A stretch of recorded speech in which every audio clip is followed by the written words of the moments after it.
Hola, muy buenas tardes. Este es su programa Voces Ciudadanas. Yo soy su amiga Claudia Martínez y lo prometido es deuda.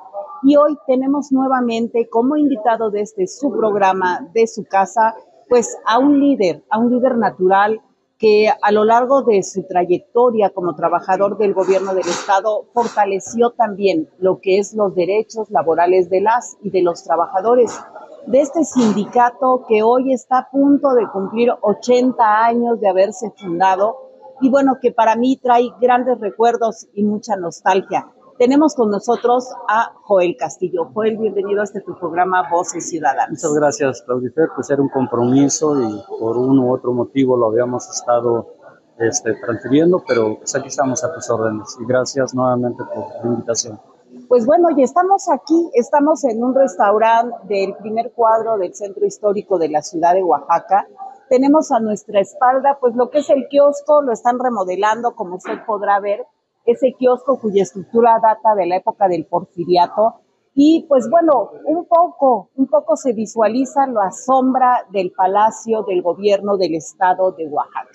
Un palacio que también cuenta con toda una historia, que forma parte de un acervo de bienes inmuebles, patrimonio de la humanidad, y que hoy nos dicen que es la casa del pueblo, pero bueno, la casa del pueblo que a veces se vuelve un poco inaccesible, a la que hay que pedir permisos para entrar, usted como turista, nosotros como ciudadanos, ya no digamos como periodistas o como líderes sociales o luchadores sociales, tratamos de hacerlo dentro del palacio porque también tiene toda una historia, toda una cultura, y era como el binomio. ¿Qué es lo que forma al Palacio de Gobierno del Estado de Oaxaca? Pues bueno, sí el inmueble de valor arquitectónico, pero es su gente, sus trabajadores, esos hombres y mujeres que durante 35 años de su vida han dejado mañanas, tardes, noches en esas oficinas para ofertar servicios al Estado de Oaxaca.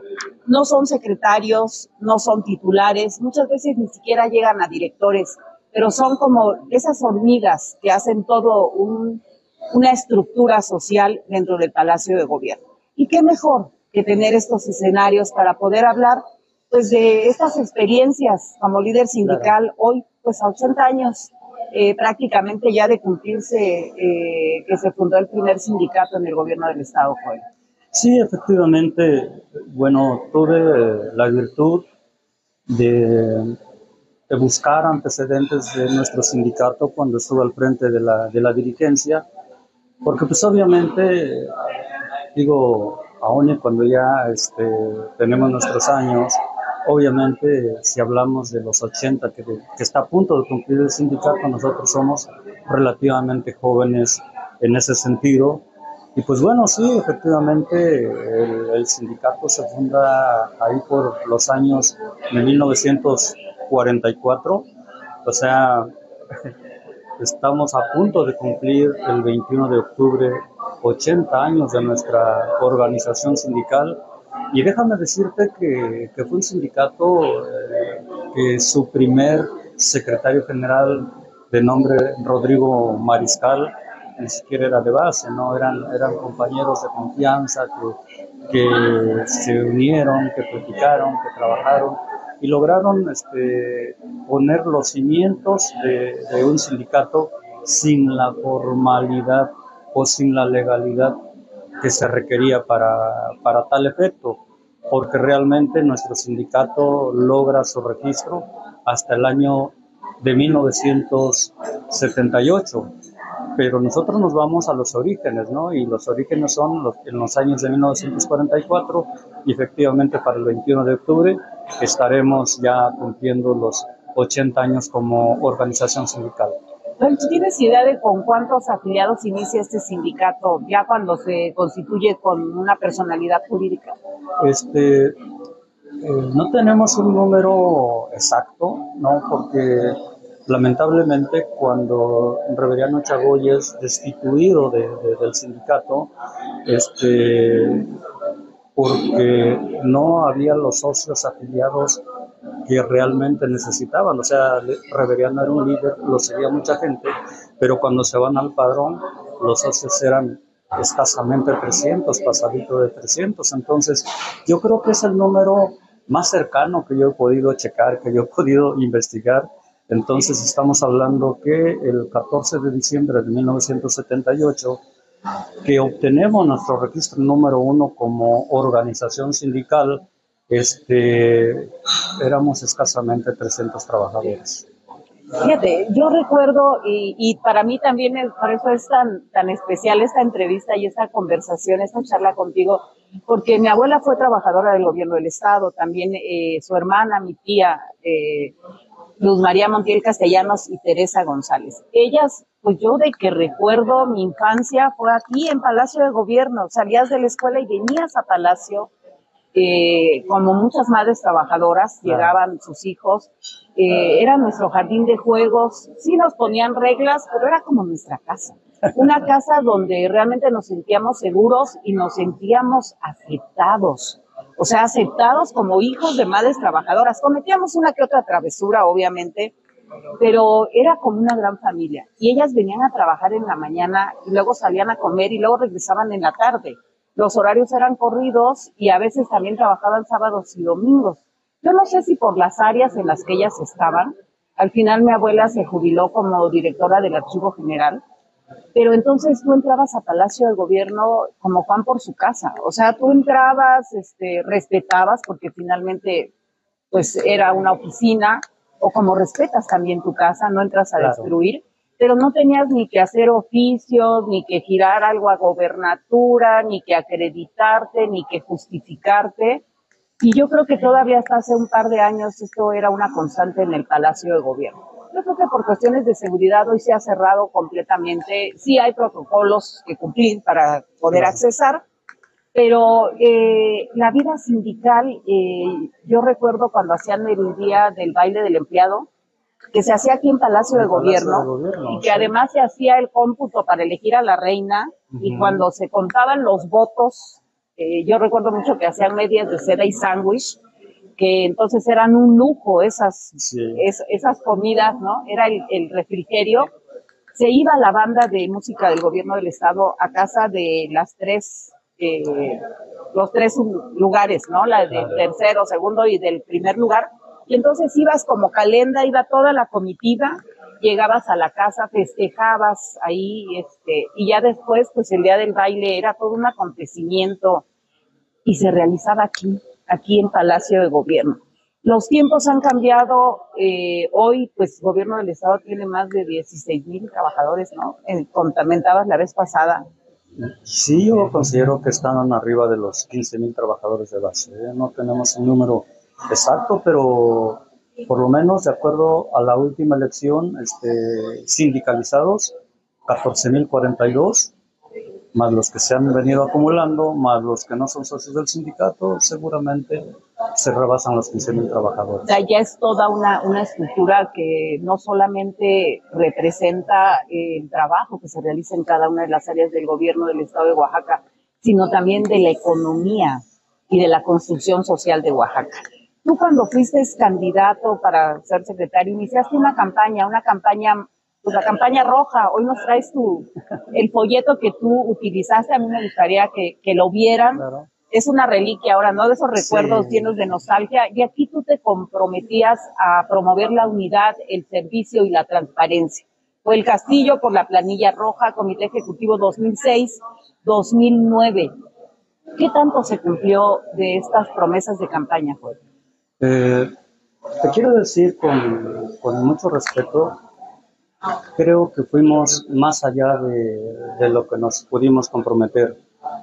Yo recibí un sindicato muy fracturado, quizás en un 50-50, porque veníamos de un movimiento político sindical de haber destituido a un exdirigente, y pues bueno, obviamente tenía sus simpatizantes y muy férreos, ¿no? A los cuales yo convencí con trabajo, con mucho trabajo. Te puedo decir que el sindicato lo entregué en un 80-20, seguramente con una gran unidad. El servicio, yo te puedo decir que, y seguramente habrá muchos trabajadores que no me dejan mentir, a veces me daban a las 2 de la mañana en la oficina y yo seguía atendiendo gente. Nunca he visto y perdón si me escucho arrogante, pero nunca he visto, ni antes ni después, que la gente empezara a llegar a las 4 de la tarde a hacer fila en el sindicato esperando la llegada del secretario general, que normalmente llegábamos entre 17 y 18 horas, y nos daba la 1 y las 2 de la mañana. Entonces fue de mucho trabajo, había mucha vida en nuestra casa. El sindicato, obviamente, de Valerio Tujano, porque era el único edificio sindical que teníamos. Y la transparencia, yo creo que los hechos hablan por sí solos, ¿no? Tampoco he conocido una administración, ni antes ni después, que informara, no como dice el estatuto, que cada mes, porque es bien imposible hacer un corte de caja cada mes. O informas o trabajas, ¿no? Sí, claro, pero sí lo hacíamos cada 6 meses. Y nada con que te lo leo y si me crees, pues qué bueno, y si no, pues tan.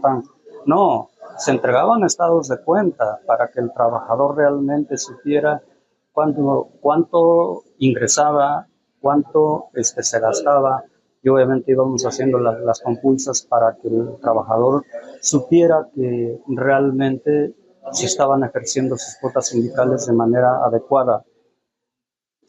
No ha habido, y a estas alturas yo ya no creo que vuelva a haber un secretario que se atreviera en una asamblea general a pedir la autorización a la base trabajadora de cuánto debería de ganar un líder, ¿no? O sea, fue un atrevimiento que el día de hoy se me enchina la piel, ¿no? Porque los trabajadores que se reunieron en esa ocasión en el gimnasio Ricardo Flores Magón, arriba de 6,000 trabajadores, ya no cupieron, muchos se quedaron afuera, a mano alzada.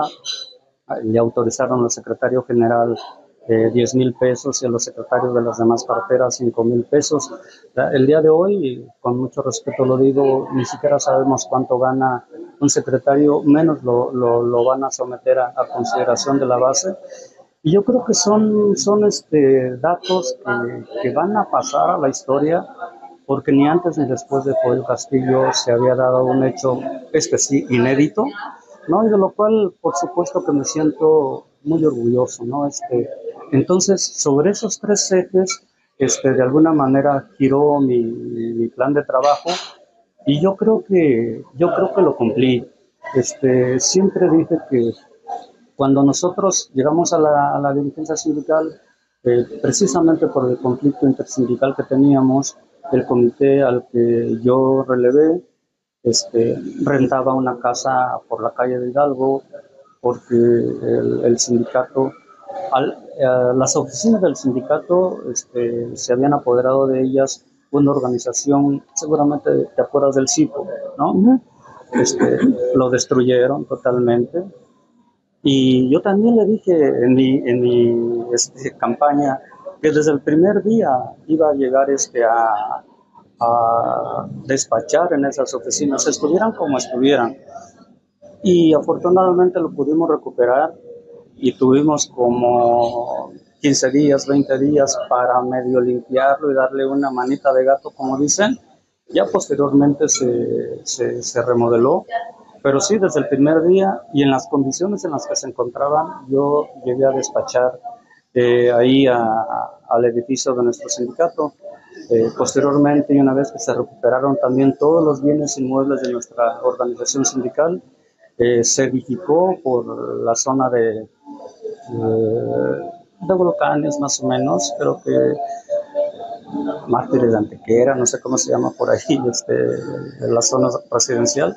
Ahí ya edificamos un edificio nuevo, moderno, adecuado al nivel de nuestra organización sindical, y que bueno, aunque el día de hoy le han quitado la placa a ese edificio sindical y que no reza el nombre de Joel Castillo, que es lo de menos, ¿no? Yo creo que todos los trabajadores se acuerdan de eso, que fue producto de las cuotas de los trabajadores que se hizo ese edificio sindical muy funcional y donde el día de hoy se encuentran despachando las dirigencias. Pues cuando hablamos de aproximadamente poco más o poco menos 14, 15,000 trabajadores sindicalizados, bueno, quienes aportan cuotas y pues también de alguna forma generan actividades muy fuertes, como ahora que se va a festejar el Día del Empleado en este mes de octubre. ¿Cómo cuántos son los montos que se manejan dentro del sindicato? ¿Cuál es el fondo real que hay? Porque nadie quiere decir cuánto dinero hay en el sindicato, ¿no? Sí. Bueno, yo sí lo puedo decir claro, y es lo que a mí me corresponde. Puedo haber dejado y traigo los números para no mentir, ¿no? Pero esos números son producto de estados financieros, de estados bancarios, ¿no? Porque a mí nunca me gustó nada más dar hablar por hablar al aire, ¿no? Pero sí, eran ingresos limitados en aquel entonces, cercanos a los 250, 300 mil pesos, porque éramos alrededor de entre 7 y 8 mil trabajadores de base ya cuando tu servidor fue secretario. Pero pues obviamente la cuota sindical va incrementando de acuerdo al sueldo base, entonces no es lo mismo que aportan hoy los trabajadores a lo que aportaban hace 15 años, ¿no?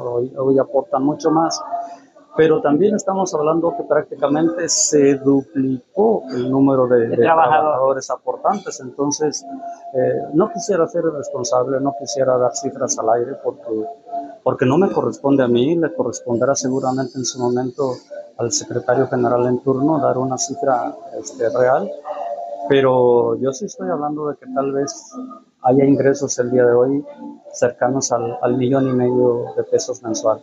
Entonces es mucho dinero. Es bastante dinero. Dicen que nos dice Ortega y Gasset, el hombre y sus circunstancias. Tú actuaste en función de tus circunstancias en ese momento como aspirante a dirigir el Sindicato de los Trabajadores del Gobierno del Estado. Hoy, a la distancia, pues las necesidades han cambiado de alguna forma. La realidad de Oaxaca, del mundo post-COVID, es diferente. La corrupción también se da en niveles estratosféricos. Y yo creo que no solamente tú, en el trienio, en el tiempo que estuviste en tu periodo en el sindicato, sino desde mucho antes, el gobierno siempre ha buscado una forma de denostar a los sindicatos, o de comprar, o de corromper, o de extorsionar a los líderes sindicales también, dependiendo de la jetatura y de la calidad moral de cada uno de ellos, ¿no? A unos los compra, a otros los intimida, a otros los quiere como aliados. Claro. Y es parte de la historia, no solamente del sindicalismo en Oaxaca, sino del sindicalismo en el mundo entero. O sea, recordemos esta fuerza del sindicalismo laboral que hablaba Marx, que hablaba Lenin en la construcción de una sociedad socialista, y que hoy se están retomando muchos de esas prácticas en este presente de México y de Oaxaca. Tenemos en puerta también la renovación de la dirigencia sindical. Exacto. Tú ya te jubilaste, pero bueno, sigue siendo parte de esa estructura del gobierno porque hay un sindicato también de jubilados. Y yo creo que todos los trabajadores del gobierno del Estado nunca se acaban de ir, ¿no? Dejaron su vida en estos lugares. ¿Cómo visualizas tú esta nueva dirigencia? ¿Qué son los valores que tendrá que ponderar, las fortalezas que tendrá que tener para poder hacer frente pues, a una crisis donde no solo enfrentan al mismo Estado, sino también enfrentan una crisis económica, enfrentan pues una destructuración de los sindicatos a nivel internacional, pero sobre todo también pues unos niveles de corrupción que a veces nos impresionan? Sí, desde luego. Yo creo que seguramente se viene una elección complicada, ¿no? Podemos observar que existen 3 o 4 corrientes políticas en busca de la dirigencia sindical en su legítimo derecho. Sin embargo, como tú dices, ¿no? Creo que es el momento de dar un manotazo en la mesa, ¿no? Y saber exactamente para qué quieren al sindicato. Si es para enriquecerse, pues que lo digan, ¿no? Yo creo que ya hemos vivido nosotros circunstancias bastante tristes y tal vez por eso el día de hoy el gobierno como patrón y su representante legal, en este caso el gobernador del estado, pues no tiene muy buena referencia y relación con nuestro sindicato, producto de los excesos que se han venido cometiendo también como organización sindical. Entonces, partiendo de eso, yo creo que quienes lleguen a la dirigencia sindical tendrán que hacer un gran esfuerzo, primero, para comprometerse con los trabajadores, segundo, comprometerse con el gobierno, ¿no? Hacer un aliado del Estado, hacer un aliado de la sociedad, porque precisamente es a ellos a los que servimos, son ellos los que nos pagan un salario. Entonces yo creo que el hecho de que tú como organización sindical, la segunda más importante de nuestro Estado, creo que sí tienes la obligación de pedir respeto y dar respeto, ¿no?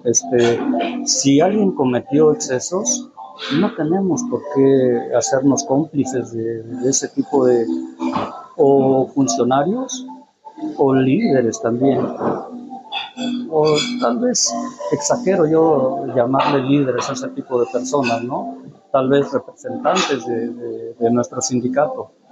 Pero hablábamos concretamente, por ejemplo, en los comentarios del gobernador, ¿no? Que con justa razón dice, no lo dice tácitamente, pero dice se acabaron la gallina de los huevos de oro, ¿no? O sea, las plazas que se deberían de dar en 5 o en 10 años las dieron en uno o en 2 años, ¿no? Entonces, sí, ciertamente, y entonces el día de hoy, pues tenemos problemas hasta para poder ubicar a la gente en un espacio dentro de las oficinas públicas. Pero para que haya habido esa violación al convenio, ¿no? Porque el convenio te marcaba 35 plazas y de repente te aparecían 500 o 800, primero tuvo que haber habido un acuerdo entre el sindicato y gobierno. Tuvo que haber habido complicidad, ¿no? Porque, a ver, ¿quién otorga el presupuesto para una plaza? Lo otorga el Estado. Y cuando llegaron a las 35 y se fueron a las 36 y síguele contando hasta las 500 y 800, ¿de dónde vas a sacar ese presupuesto? ¿Y quién te lo iba a otorgar? Pues el gobierno, ¿no? Entonces, existe una ley de responsabilidades para funcionarios públicos que debería el Estado aplicar, ¿no? Y es bien sencillo porque estamos hablando del sexenio anterior, saber quiénes estuvieron al frente de la Secretaría de Administración para llamarlos a cuentas, ¿no? Hoy son hoteleros, algunos de ellos, ¿no? De los exsecretarios, con unos hoteles muy bonitos aquí en un barrio muy cercano, de los más famosos aquí de esta ciudad de Oaxaca, el barrio de Xochimilco, que por cierto estuvimos ahí el fin de semana, nos hicieron favor de invitarme a la inauguración de la mezcalería Cuit Porfirio, y de verdad qué atención, maestros mezcaleros artesanales, de los de adeveras, ¿no? Que están tratando de sobrevivir en este boom que ha representado el mezcal, y donde, bueno, ahora hasta los extranjeros son dueños de las marcas de mezcales. Y como los extranjeros son dueños de las marcas de mezcales, pues muchos servidores públicos se sienten dueños del gobierno del Estado, de las plazas y ahora incluso del sindicato, ¿no? Sí, claro. Tú hablas de una elección complicada. Te preguntábamos cuáles son los perfiles que, con la experiencia que tú tienes, tendría que reunir el que va a representar los intereses del sindicato de los trabajadores del gobierno. Es muy complicado ir definiendo perfiles, pero yo creo que sí, lo que tienen ellos, o lo que deben de tener ellos claro, es saber a quiénes van a servir. Yo te comento con toda certeza que en nuestros años mozos, cuando hicimos proselitismo, era un pecado capital que tú te acercaras a una oficina pública y menos que te vieran platicando con un funcionario, o sea, te quemaban en leña verde, ¿no? ¿Por qué?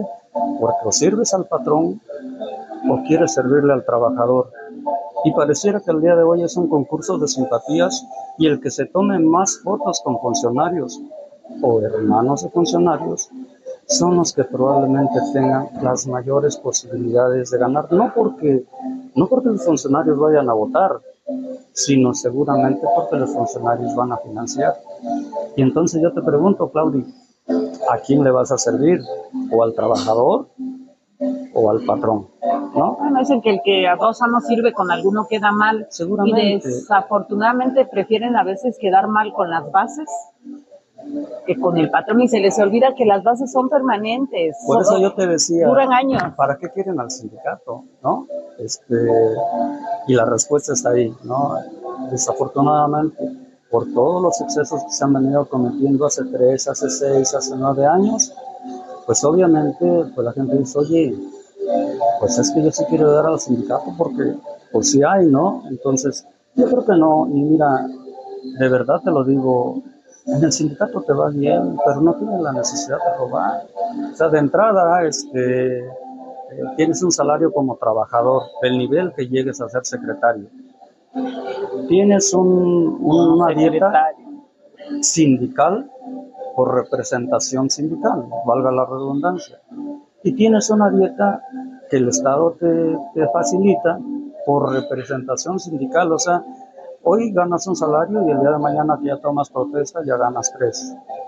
Y también hay que decirlo, pues obviamente sí hay beneficios adicionales, pero si nada más estás viendo eso, lo que te va a aportar el sindicato y los beneficios adicionales que puedes obtener, de verdad que no sirves para eso. Pero además hay que buscar trascendencia, Claudia, ¿no? La trascendencia, el bienestar de todos, porque además, así como dice el gobernador que se comieron a la gallina de los huevos de oro, ¿no? También los líderes sindicales se están comiendo a la gallina, que es el sindicato, que es la base trabajadora, porque han permitido el outsourcing de manera sistemática desde hace más, pues casi 12 años, donde prefieren contratar a trabajadores de confianza y desplazar poco a poco a los sindicalizados, generando una percepción equivocada de la sociedad, ¿no? De repente decimos, ay, son burócratas, híjole, no trabajan, no hacen nada.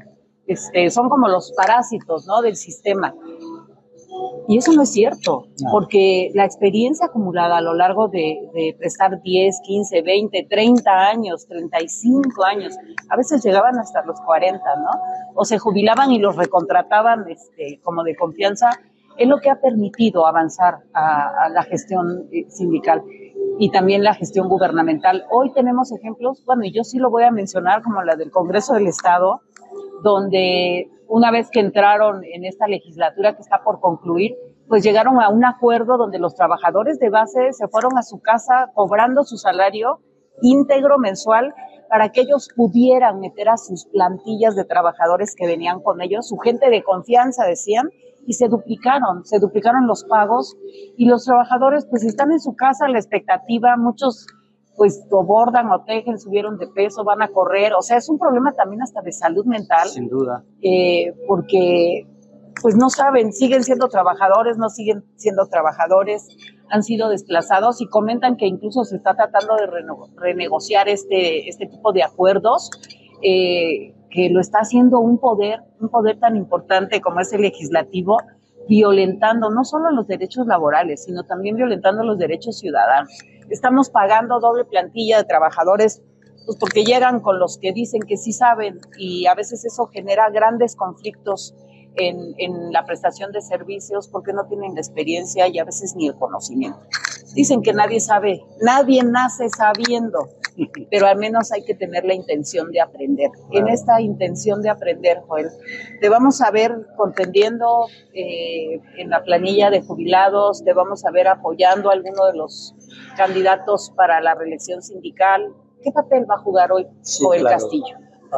Primero quisiera retomar un poquito el tema de la historia que vienes comentando, y hablabas hace rato de cuando los eventos, los bailes públicos se hacían aquí en Palacio de Gobierno, ¿no?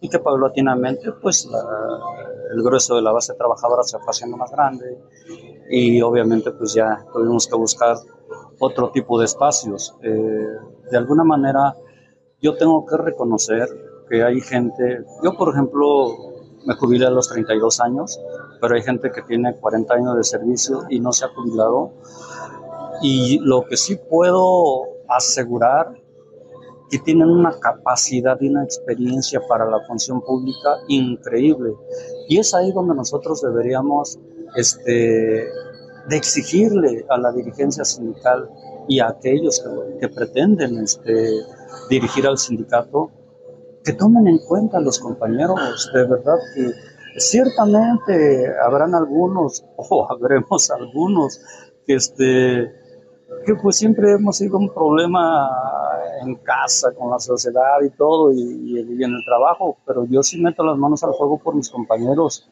que son muy trabajadores, siempre y cuando se les tome en cuenta, porque si no los tomas en cuenta, entonces yo creo que la primera función de un dirigente es decirle al patrón, oye, aquí están mis compañeros, ponlos a trabajar, ¿no? Tienes 10 años, 20 años, 30 años de experiencia a tu servicio, aprovéchala, ¿no? Y ya en relación al tema de tu pregunta, sí, seguramente en breve, pues, habré de solicitar los requisitos para agregarse. No es un sindicato de jubilados, es una unión de jubilados como tal, porque la ley ya no permite sindicatos cuando llegas al término de tu vida laboral, pero seguramente habrán muchas cosas por hacer también desde la unión de jubilados. Ahí es donde está todo ese cúmulo de experiencia asimilada durante 50, 40, 30 años de servicio, y seguramente habrá algo por hacer dentro de la unión de jubilados y en el activo, y a quienes pretendan dirigir el sindicato, sí, seguramente todavía soy factor de incidencia, ¿no? Estoy observando cuáles son las propuestas de uno, de otro, y en su momento tomaré una determinación, afortunadamente, y no es arrogancia, pero sí te puedo decir que gozo de la simpatía, del respeto, del cariño de mucha gente, y el odio de otros también, sin duda alguna, porque aquí no nadie es una monedita de oro. Pero en base a eso y a su planteamiento de dirigencia sindical, habré de tomar una determinación para poder sanear, para poder salvar el sindicato de esa caída libre en la que se encuentra en este momento. Y sí, desde ahorita te adelanto, Claudia, seguramente tomaré partido por algún candidato que me parezca el más adecuado para dirigir la rienda de nuestro sindicato. ¿Ya hay una terna? No, de momento yo creo que son algunas corrientes políticas que se han identificado, que andan prácticamente ya haciendo campañas sin todavía sin campaña, haberse... ¿no? Como los candidatos de los partidos políticos, sí, ¿no? que ya todo el tiempo andan en campaña, ¿no? Y llegan al cargo y siguen haciendo siguen campaña. En campaña, sí. ¿No? En este caso yo creo que los tiempos todavía no se han formalizado dentro de nuestra organización sindical estatutariamente o de acuerdo a los procesos que hemos venido llevando desde hace ya muchos años. Te hablo 1995 para acá. Es después de las festividades del Día del Empleado, o sea, ya a la vueltecita de la esquina, después del 21 de octubre, es cuando ya se empiezan a llevar a cabo las asambleas para autorizar un reglamento de elecciones o del proceso electoral.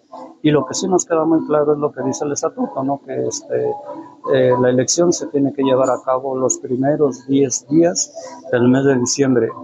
En caso de no hacerlo así, ya no habría forma de cómo llevar a cabo una elección, porque la Junta de Arbitraje, cualquier elección que fuera del 11 de diciembre en adelante, no le daría entrada, no le daría toma de nota, porque el estatuto lo estableció muy claro. Entonces quedan sin líder o sin dirigente sindical o renoven automático el que está. Ya sucedió, Claudia, en diciembre del 17,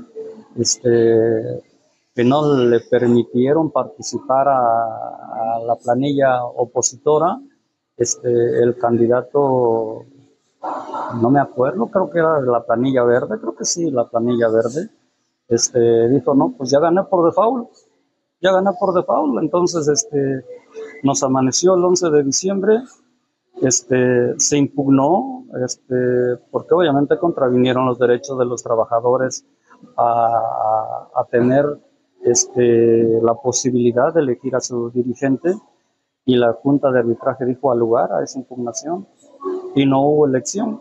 ¿Qué cosa fue lo que pasó? Se tuvo que llegar a un acuerdo político, porque si el Estado hubiese querido... nos deja acéfalos. Nos deja acéfalos y se pierde el registro sindical número 1, y bueno, hubiese sido una circunstancia bastante grave, ¿no? Pero sí, lo que sí queda claro es que entre el 1 y el 10 de diciembre tiene que haber relevo de la dirigencia sindical, pero para ello los trabajos seguramente tendrán que iniciar pues, más o menos a finales de este mes, no hay de otra. Pasando los festejos de un Día del Empleado, donde ojalá que a diferencia de otros años, donde si les llevan un stripper, que si les dan un desayuno muy raquítico, que si los frijoles estaban echados a perder y que los regalos estaban muy feos, pues yo creo que el gobierno, este gobierno, ¿no? Esta construcción del cuarto piso, ¿no? De la cuarta transformación en este país, tendría que empezar por reconocer y dignificar el trabajo laboral, el trabajo de los hombres y mujeres que han dejado su vida y que dejan todos los días testimonio de su trabajo y de su esfuerzo en las estructuras del gobierno del Estado, en todas sus estructuras. Son la parte viva del gobierno. El gobierno no es este inmueble que tenemos atrás, no, claro, cuyo acceso está tan restringido el día de hoy y que data de una historia. Estábamos revisando, tenemos el acordeón desde 1576. El Palacio de Gobierno, no como tal, pero fue usado por aquellos que representaban pues los intereses del rey de España, ¿no? Y curiosamente, pues en 1907 también se le pidió la construcción de las casas de Cabildo, iniciándose estas obras. Y bueno, después en 1907 empieza la edificación de esto que conocemos hoy, y que después por los terremotos también sufrió daños y tuvo que ser reconstruido. Una historia de una casa del pueblo que pues su origen fue servir a los reyes y no al pueblo. Sí, y pareciera que a veces estas historias se repiten generacionalmente en aspectos de conceptualización. Tenemos festividades del sindicato, tenemos elecciones en diciembre, y yo creo que tenemos a Joel Castillo por mucho tiempo todavía, tenemos Joel para rato, y ojalá que pudiera seguir trabajando con nosotros en platicarnos, en desentrañarnos esos misterios oscuros que a veces parecieran tener los sindicatos y sobre todo el del gobierno del Estado, para quienes no estamos inmersos en esa vida, pues una vida completa que hay adentro, ¿no? Es como un enjambre, como todo está estructurado, todo debe embonar perfectamente bien para que realmente cumplan su trabajo como servidores públicos. Sí, desde luego, yo creo que pues mientras Dios nos preste vida y nos siga motivando, ¿no? Porque pues, obviamente cuando traes esa espinita, pues sigues aportando para beneficio de nuestros compañeros. A algunos no les gustará, es natural, ¿no? Pero yo estoy convencido de que si pudiéramos romper todo ese tipo de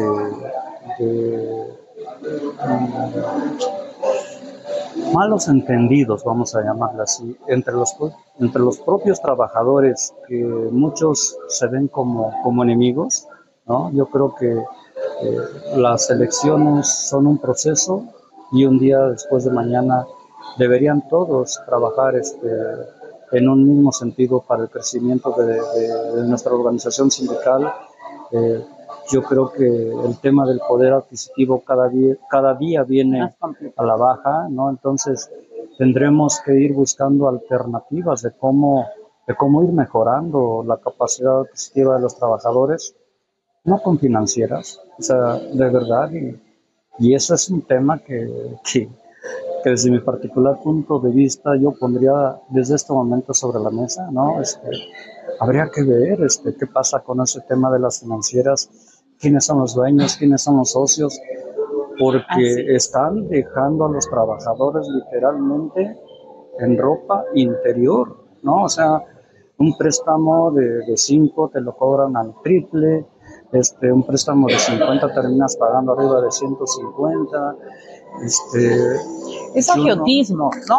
Agiotismo institucional, porque ¿no? Tiene que haber complicidad de quienes están operando desde el gobierno del Estado, si no, no podrían entrar, porque te descuentan a veces desde la nómina, ¿no? O sea, desde tu cheque ya viene el descuento. Sí, desde luego. Y son grandes capitales, incluso hasta en la venta de, pues hasta de sartenes a veces, ¿no? Línea blanca, todo un negocio. todo un negocio que se vive, se gesta y también a veces se corrompe desafortunadamente dentro de las estructuras de todas las áreas que integran al gobierno del estado de Oaxaca. Pero pues finalmente hay muchas historias que contar, muchas historias que escribir todavía. Ojalá que pudiéramos ver algún día las memorias de Joel Castillo como dirigente sindical o la recopilación de lo que es la historia del sindicalismo del gobierno del estado de Oaxaca. Claro, sí, mira, yo no traigo la verdad absoluta, vuelvo a repetir, o sea, dicen, a ver, Joel Castillo habla de 1944, ¿estuvo? No, claro que no, pero sí tienes la obligación de recopilar, de investigar, por ejemplo, decían, es que nunca ha habido una secretaria general y ya es tiempo de las mujeres. Pues desconocen el tema de nuestro sindicato porque ya hubo una secretaria general, ¿no? A lo mejor no cuando teníamos el reconocimiento. Sin la estructura formal. Exactamente, pero sí en 1977 tuvimos una secretaria general, se llama Berta Moreno. Berta Moreno, ¿no? ¿De qué área era?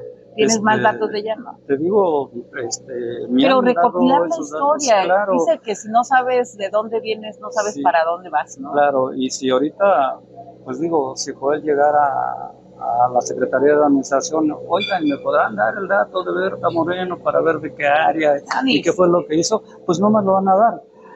Pero sí. En el Seguro Social, a lo mejor, si todavía tienen la información. Sí, exactamente. ¿No? Pero si el dirigente sindical que tiene la formalidad y pide esos datos, y entonces hacer un acervo casi cultural de nuestra organización sindical, que pues la verdad ha sido pues muy histórico, Joel, porque así como la mayoría de las familias oaxaqueñas tienen un migrante en alguna parte del mundo, yo creo que todos los oaxaqueños tenemos un familiar que ha trabajado o que está trabajando en el gobierno del estado. Eso es sin duda, porque es una de las principales fuentes de trabajo en nuestro estado y bueno, es una obligación de formalidad cuando tú llegas a trabajar a algún lugar, que por lo menos sepas a qué llegas y a dónde llegas, ¿no? Hace algún tiempo le preguntaba yo a alguna persona que trabajaba en el Congreso del Estado, que era una de las fuentes que cubrí en su momento, cuál era la historia, cuándo se había inaugurado el nuevo Congreso del Estado, el que está ahí en San Raimundo, Jalpa. Bueno, sigo esperando que me informen porque nunca supieron y tampoco les interesó saber, ¿no? Pero bueno, esas son las historias que se van construyendo, pero que hay que documentar en Oaxaca. Joel, tú sabes que Voces Ciudadanas es tu casa. Gracias. Ojalá que la próxima vez pudieras invitar a algunos de tus compañeros para que también nos platiquen, y de tus compañeras, para que nos platiquen cuál ha sido sus vivencias dentro de de este gran organismo sindical y cuáles son las expectativas que se vislumbran pues, para el próximo diciembre. Sí, claro, yo creo que es una obligación de quienes de alguna manera hemos vivido experiencias, pero también la sería de quienes aspiran a dirigir este sindicato tan maravilloso, porque vuelvo a repetir, que haya un compromiso real con los compañeros. Eso es lo importante. Cuando hablábamos de transparencia, yo creo que excedí los límites de ese término, porque hasta una beca se transparentaba, o sea, una base se transparentaba, un nivel se transparentaba, nos amanecía revisando documento por documento de los trabajadores que querían un ascenso, o sea, un compromiso verdadero. Y al final de la jornada se pegaban los listados en el edificio sindical para que vean que todo era conforme a derecho. Había una transparencia. Yo creo que ese compromiso debe de haber con la gente. Entonces yo lanzo la pregunta al aire, ¿quién está dispuesto a regresar a eso, a volver a hacer eso, ¿no? A que no venga la amiguita que me apoyó en la campaña, pero que su hijo tiene 9 de promedio, y que al otro, porque apoyó a la planilla X, pero que tiene el 10, a su hijo no le dan la beca. Sucede lamentablemente. Entonces yo creo que eso no debe de seguir pasando, ¿no? O el nivel se lo tienen que dar no al que le corresponde por derecho, sino a aquel o que pagó o que apoyó, ¿no? Entonces, si están de verdad comprometidos a volver a los orígenes de lo que verdaderamente implica ser un sindicalista, yo me voy con todo a apoyar. Pues bueno, ya iremos viendo quiénes se van a anotar en esta terna y ojalá que puedan venir aquí a este espacio de Voces Ciudadanas. Yo quiero agradecerte, Joel, el habernos acompañado aquí a esta charla en el centro, en el corazón de nuestra ciudad, sí, que se sigue remodelando, siempre se está remodelando.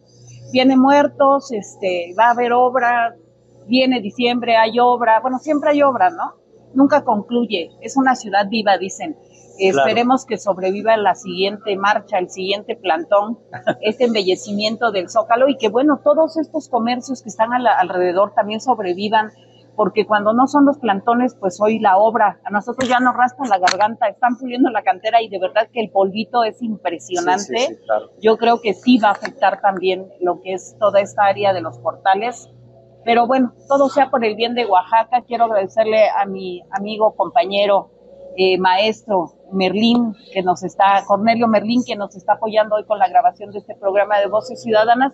Muchísimas gracias por su tiempo y por su apoyo, y a ustedes que nos siguen a pesar de los años y a pesar de los daños también, aquí en su programa Voces Ciudadanas. Hasta la próxima.